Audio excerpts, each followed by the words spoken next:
કોઈ પણ પાક હોય વધારે ગ્રોથ થઈ ગયો હોય ને આપણે એમાં જઈ નથી શકતા તો એગ્રીવનનું જે ડ્રોન આવે છે કુશક 2i આ ડ્રોનથી છંટકાવ કરો અને સુરક્ષિત રીતે આપણે પરિણામ મેળવો. ડ્રોન લેવા માટે આજે જ સંપર્ક કરો.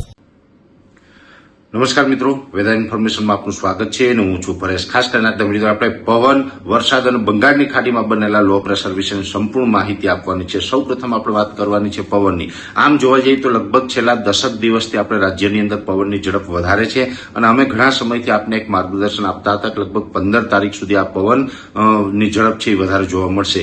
એવી જ રીતે આજે 15 જુલાઈ થઈ ચૂકી છે અને હવે આવતીકાલથી પવનની ઝડપમાં ઘટાડો થાય તેવી પૂરી શક્યતાઓ છે. એટલે હવે પવનની ઝડપમાં આપણે છુટકારો મળશે. સ્વાભાવિક રીતે પવનની ઝડપમાંથી ઘટાડો મળે તો જ પછી આગળ આપણે વરસાદના ઉજળા ચાન્સ હોય. જ્યાં સુધી આ પવન આટલી ઝડપે ફૂંકાતો હોય ત્યાં સુધી રાજ્યમાં વરસાદની ગતિવિધિ ના જોવા મળે. અને એ જ રીતે જોવા જઈએ તો છેલ્લા 8-10 દિવસથી જે આ પવનની ઝડપ વધી હતી અને 8-10 દિવસથી આપણે રાજ્યમાં વરસાદની ગતિવિધિ પણ જોવા નથી મળી. હવે આવતીકાલથી પવનની ઝડપમાં ચોક્કસથી ઘટાડો થાય તેવી પૂરી શક્યતાઓ છે.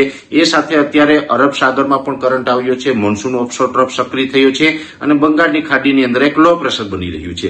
હવે અત્યારે જે અરબ સાગર સક્રિય થયો છે જેને કારણે મોન્સૂન ઓફશોર ટ્રફ હોય છે એ પોઝિટિવ ફેઝમાં છે, જેના માટે હવે આપણે આજથી લઈને 20 તારીખ સુધી 5 દિવસ સુધી રાજ્યની અંદર અલગ અલગ વિસ્તારમાં છૂટાછવાયા હળવાથી મધ્યમ વરસાદી ઝાપટાઓની શરૂઆત થશે. એટલે આજથી લઈને 20 તારીખ સુધી જે વરસાદી ગતિવિધિ થશે રાજ્યની અંદર એમાં કોઈ જગ્યાએ હેવી વરસાદ કે સાર્વત્રિક વરસાદ નહીં જોવા મળે.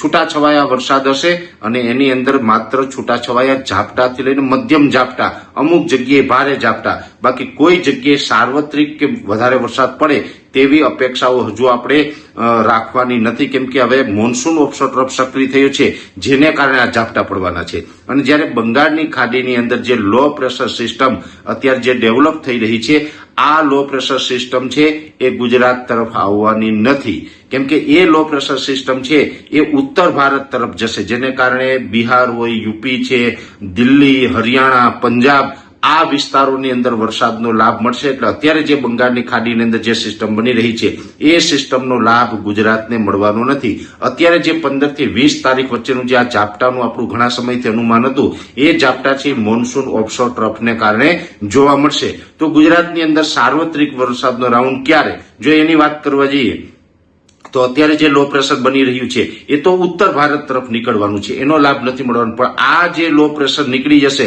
પછી તુરંત જ લગભગ 23 કે 24 જુલાઈ આસપાસ એક ફરીથી બીજું લો પ્રેશર છે એ બંગાળની ખાડીમાં બને તેવી પૂરી શક્યતાઓ છે. અને એ પાછું આના પછીનું જે લો પ્રેશર બનશે એનો જે ટ્રેક છે એ લગભગ ગુજરાત તરફ હશે, જેને કારણે 25 જુલાઈથી લઈ અને આપણે 31 જુલાઈનું જે સેશન હશે એ સેશનની અંદર આપણે સારા વરસાદની આશા રાખી શકીએ. ને એ પણ બંગાળની ખાડીનું જે લો પ્રેશર છે જેને કારણે આમ જોવા જઈએ તો ઉત્તર ગુજરાતના ભાગ હોય, મધ્ય ગુજરાતના ભાગ હોય, પશ્ચિમ સૌરાષ્ટ્ર છે, કચ્છ છે એ તરફ કદાચ શક્યતા છે એ વધારે રહેશે. સૌરાષ્ટ્રના જે બીજા દક્ષિણ સૌરાષ્ટ્ર હોય અથવા તો જે ભાવનગરના વિસ્તાર હોય, દક્ષિણ ગુજરાતના વિસ્તાર હોય એમાં વરસાદનું પ્રમાણ છે એ ચોક્કસથી જોવા મળે પણ કદાચ ઓછું પણ જોવા મળી શકે. જ્યારે ઉત્તર ગુજરાત હોય કે મધ્ય ગુજરાત હોય, કચ્છ હોય, પશ્ચિમ સૌરાષ્ટ્રના ભાગોની અંદર હોય એમાં કદાચ સારું એવું વરસાદનું પરફોર્મન્સ જોવા મળી શકે. જોકે આ જે સિસ્ટમ છે હજુ ડેવલપ નથી થઈ. ડેવલપ થશે એટલે અમે સતત નજર રાખશું કયા વિસ્તાર ઉપરથી પસાર થશે, કયા વિસ્તારને વધુ લાભ આપશે એ તો આવનારા સમયમાં ખ્યાલ આવશે. પણ અત્યારે જે ટ્રેક બતાવી રહ્યા છે એ ટ્રેક મુજબ અમને આ પ્રકારનું ચિત્ર દેખાઈ રહ્યું છે. ખાસ કરીને જોવા જઈએ જ્યારે અરબ સાગરની સિસ્ટમ હોય ત્યારે દક્ષિણ સૌરાષ્ટ્રથી લઈને દક્ષિણ ગુજરાતના વિસ્તારોને વધારે વરસાદનો લાભ મળતો હોય, જ્યારે બંગાળની ખાડીની સિસ્ટમ હોય ત્યારે ઉત્તર ગુજરાત, મધ્ય ગુજરાત, કચ્છ અને પશ્ચિમ સૌરાષ્ટ્રને સારા વરસાદનો લાભ મળતો હોય.